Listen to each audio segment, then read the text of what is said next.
Hey everybody, now I'm getting ready to do something dangerous because I'm going to use the G word, genealogy, because we're going to have a little genealogy today in our study of Genesis chapter 5. But don't be afraid and continue on, because genealogies always have good things. Genealogies are really a treasure trove of information. And we're going to find that today. It's going to be some formulaic things in there. That kind of helps us with the genealogy, the formulas that they use. There's also going to be some unique elements in here that we're going to find that are going to help us identify some things during this generation of Adam, which is our second era of men. So I hope you'll join me today as we look through Genesis chapter 5 and discover all the treasures that are available to us there. I'll see you inside. Bye. Hey there, church. How are you doing today? I hope this finds you well, and I know you're excited because we're getting ready to do a genealogy. Everyone loves genealogies, and you should, because there's lots of good things in genealogies. Well, today we're in chapter 5 of Genesis, and this is the second dispensation or era or epic, however you want to call it, of men. The first one was the generations of the heaven and the earth. We saw that title back in chapter 2, verse 4. Here, and I've already titled this chapter, The Generations of Adam. Here we have in verse 1, this is the book of the generations of Adam in the day that... Now you'll notice what I've done is I've compared chapter 1, 27 and 28 with this section, 1b and 2a of Genesis chapter 5, because it's just a repeat. That God created man, so God created man in his own image. In the likeness of God made he him. In the image of God created he him. Male and female created he them. Male and female created he them. You see how it's repeating. And blessed them. And God blessed them. So in chapter 1, verse 27 and 28, we have this statement which comes over here into chapter 5. And so the writer doesn't want us to forget this. This is God's doing. God made man in his own image. Now we're going to have the generations of Adam, and we're going to begin to narrow now our focus, because we've had Adam giving birth to Seth, to Abel, and to Cain. We've had Cain's genealogy in chapter 4. We're going to now have Seth's genealogy here in chapter 5, and we're narrowing our focus because now we're not going to follow Cain, we're going to follow Seth. And so it's Seth's genealogy that we're going to follow. We're following his children's children here in this chapter. And we're going to keep narrowing our focus through Noah, and then through Noah, through Shem, and then through Shem, we're going to have Abraham, or we're going to finally get to the family of promise in Abraham. And then we're going to follow just that single family from then on.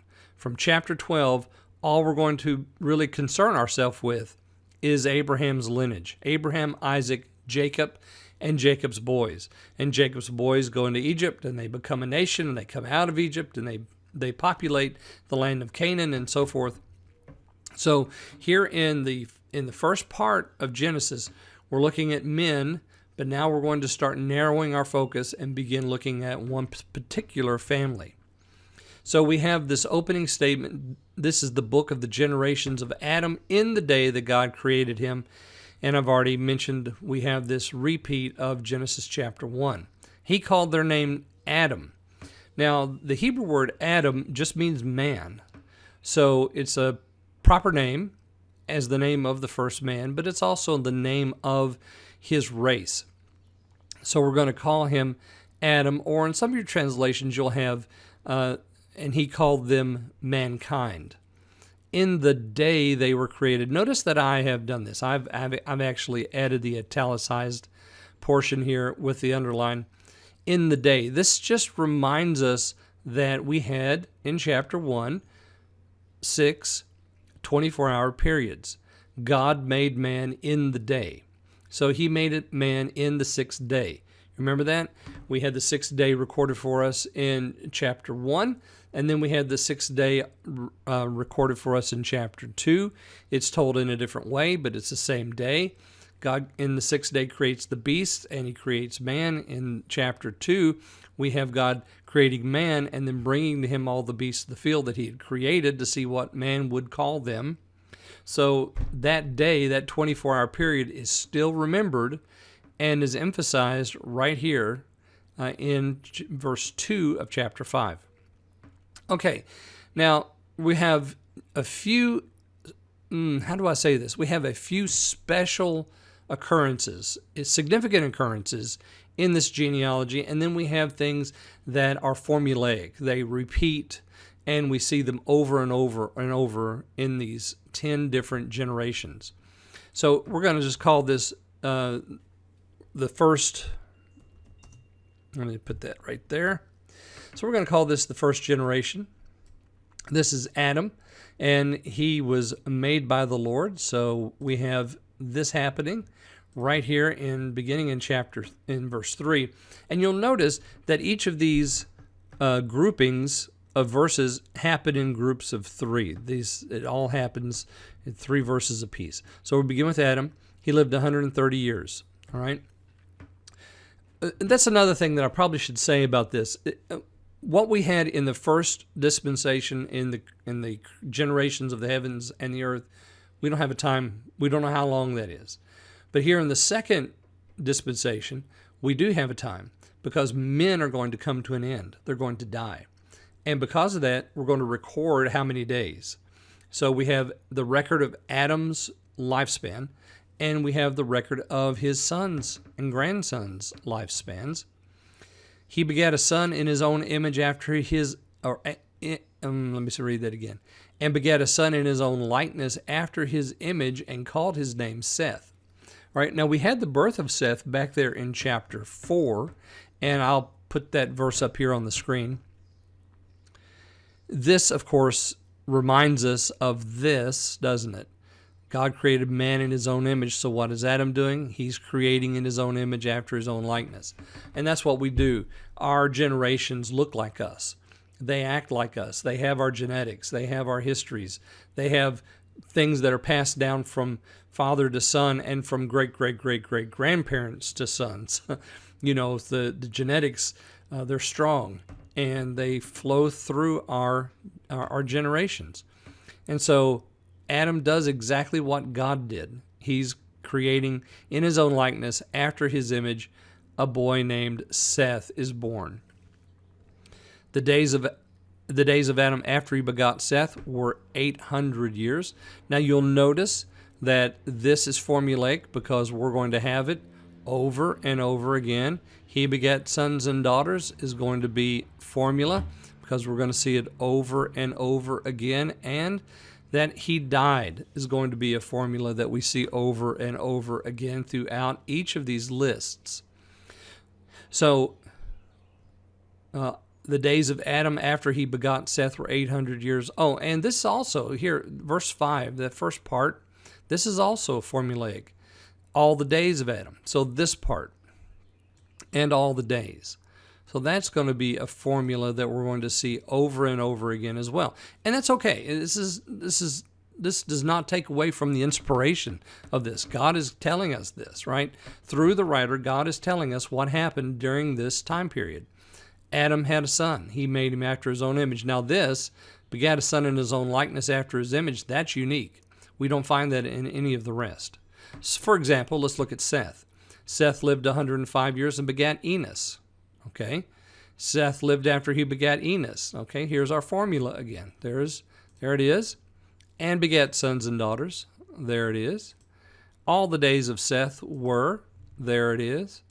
And he died. There's that as well. So we're going to see that in each one of these going through, and it's important that we acknowledge that because the writer wants us to see that. So here's the second. Now you're going to say, second what? This is the second generation, or the second time of men, or these are the grandchildren, I guess we could say, of Adam. second group. And we're going to go through here, and we're going to find 10 of these. So then we come to Enos. Again, we have all of these formulas. He begat sons and daughters. He lived so many days, and then he died. Okay. One of the things that I need to mention here is that this phrase, he died, is important. He died is what the devil said wouldn't happen. You remember that? The devil said, oh, God doesn't surely mean that you're going to die. And that was the lie that he wanted to use to leverage or manipulate Eve into eating from the tree. The curse that God said would happen, it's not really going to happen. He just really doesn't want you to have this. Well, now we see that it was a lie, and men are dying. They come to an end. They have a beginning point, they were begotten, and they have an ending point, and they die. So you're looking at a man right now on this screen who has a birthday. 59 years ago I was born. And you have a man on the screen who is going to have a death day. And some point in the future, I don't know when that is, the Lord has counted my days and he knows. But I'm going to die. This happens to all men. And of course, the important point here is, at least for us, we need to know what's going to happen after death. Because we are given promises that we can have salvation and life after death through Christ. Because this statement, and he died, is going to happen to every single one of us. Formula continues here in the second piece. Notice he begat sons and daughters. Remember I said last time, the question is, where did Cain get his wife? This is where he got his wife. Everybody's having children. Adam has children. Look up here in Adam's section. He begat sons and daughters. So Cain had choices. He had choices for wives. Seth is having sons and daughters. Perhaps Cain took a daughter of Seth. Who knows? But this is going on, and so the earth is being filled. When these men are living to be, let's look at Seth, 912 years old, and he's having sons and daughters that whole time. So there's a lot of children that are being born every single decade. There are children that are filling the earth. Enos, so we didn't put our number 3 in here. Let's do that. This is the third. Enos is the next one. Next generation is the generation of Enos. And we're going to make that bold. Enos lived 90 years and begat Canaan. Enos lived after he begat Canaan 815 years, begat sons and daughters, and all the days of Enos were 905 years, and he died. Again, you see the formula in this triad of verses. Okay, we come now to the fourth generation, and we're going to center that. And this is that of Canaan. Let's see what happens. He's going to have a son called Mahalaleel. If I can say it right, Mahalaleel. He lived after he had Mahalaleel 840 years, begat sons and daughters, and all the days of Canaan were 910 years, and he died. Okay, so that was 1, 2, 3, 4. So this is going to be number 5. We'll put that in the middle so we know what we're doing here. And now we come to Mahalaleel. He's going to have Jared after 65 years. He lived and begat Jared after that 830 years, sons and daughters. All the formula again, all the days of were 805, the total lifespan, and he died. Okay. Again, we have the 6th. I want to center that. Oops. There we go. Jared lived 162 years. He begat Enoch. And Jared lived after he begat Enoch 800 years, begat sons and daughters, and all the days of Jared were 962 years, and he died. He lived a long time. How long did Adam live? Adam lived for 930 years. So Jared is going to live longer than Adam does, but not quite as long as Methuselah. Methuselah lives for how many years? 969 years, I think. Yeah. So this one lives 962 years, just a little short of Methuselah.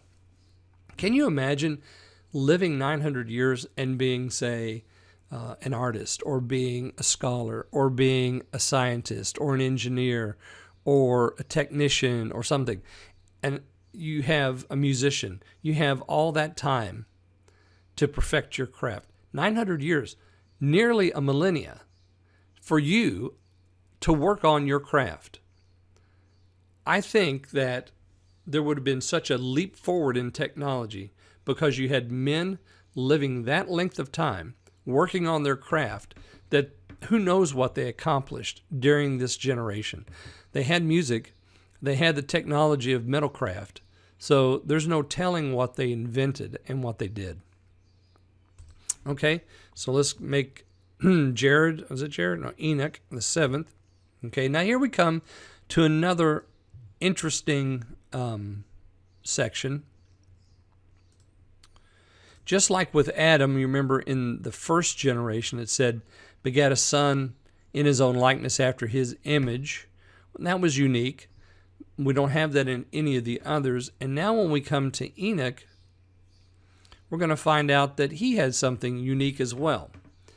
He walked with God after he begat Methuselah. Let's just highlight that for ourselves so we can keep that in mind. He walked with God. The Hebrew here actually means that he caused himself to walk with God. Enoch was so focused on his devotion. He wanted that to be the first thing that he did every day, the last thing he did every day.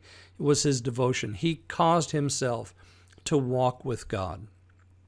So there's an intent here. While everybody else is working on their technology, they're working on their music, they're working on their science and so forth, what's Enoch doing? He's working on his relationship with God. Because remember, after Seth was born, men began to call on the name of the Lord. So here we have somebody who not only is calling on the name of the Lord, I'm sure he's worshiping and doing everything that everyone else is doing, but he's causing himself to do even more than that. He, for 365 years, focuses on his walk with God. What would your devotional life be like, Christian, if you focused for 365 years on your walk with God? Yeah. So he's walking, causing himself to walk with God. He's begetting other sons and daughters. All the days of Enoch were 365 years. And right here, what do we expect? And he died. But we don't get that. And Enoch walked with God. Let's mark that again. And again, it's the same Hebrew word. He caused himself to do this. And he was not. So he didn't die. He just was not. For God took him. So instead of death, we have a translation. Enoch is walking, causing himself to walk with God. And he gets so close to the Lord. And he has such an intense devotional life that God just takes him on home. It's beautiful, isn't it? So this is unique here, and I'll just, we'll mark this. Let's see what we can do to make a special, no, let's not do that. Let's do this. Yeah. Enoch walked with God, and he was not, for God took him. In the place where we should find, and he died. But he didn't, because he focused on his relationship with the Lord. Methuselah is his son, and so this is going to be the 8th edition, or the 8th generation. And we'll make that bold. Okay. He lived 807 years, 187 years, and begat Lamech. Methuselah lived after he begat Lamech 782 years, begat sons and daughters. All the days of Methuselah were 969 years, and he died. So the oldest man that we know in record is Methuselah. He lives the oldest, beating out Lamech by just a little bit in the length of his life. Now, if you want to do something fun, I forgot a return right there. If you want to do something really kind of fun, add up the years of life after they have a son. So, for example, Adam lived 130 years, okay? We know that from his creation, or at least from maybe from the time he left the garden, we don't know. But we have this period of time before he has Seth. You add 130 years to Seth's 105 years. So now we have Adam living 130 years plus 105 years of Seth's life before he begets Enoch. So what is that? That's 235 years right there, 235 years. So if you keep doing that and you go all the way down through here, adding those dates up, those years up, you find out that Adam lived up until the middle of this period in Methuselah's life, because Adam lived 930 years? Yep, 930 years. So he lives right up to the point where Lamech is going to be born. So Methuselah and all the way down, Enoch and Jared and Mahalaleel, all of these men knew their great whatever grandfather, Adam, because he lived all the way until the time of Methuselah. And then he died. We have Lamech. We mentioned him already. He's the ninth. We're going to put the ninth right there. This is the ninth generation from Adam, or of Adam's generations. I want to mark that. Let's give that a return as well. Again, we have something unique here, don't we? We have Lamech's life recorded for us, 182 years. He begat a son, and he called his name Noah. Now we have something interesting, because we hear one of these men in the pre-flood world speak. This same shall comfort us concerning our work and toil of our hands, because of the ground which the Lord hath cursed. You remember the curse that God placed on the ground in Genesis chapter 3? Yeah, so he does, and he recalls it. All of these men were knowing it. All of their children knew it. They were focused on that because that was the problem that they were all having, was the toil and the cursed ground. Sin had spoiled everything. And so we have this saying of Lamech when Noah was born. The word Noah means to rest. And so when it says, this one shall comfort us concerning our work, that's the idea. This word of comfort comes from the word that Noah comes from. So Noah and comfort are related. It means to rest, and so his name is prophetic. Lamech said, Noah's going to do something to bring us rest. And he does. Lamech lived after he begat Noah 595 years, begat sons and daughters. All the days of Lamech were 770 and 77 years. 777. And he died. Again, the devil's lie right there.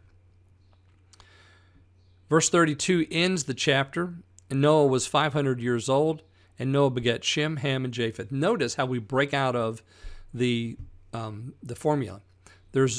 We don't have any of the, and he begat sons and daughters, and he lived so many days, and he died. We don't have any of that here because we're going to go in now to Noah's story in chapter 6.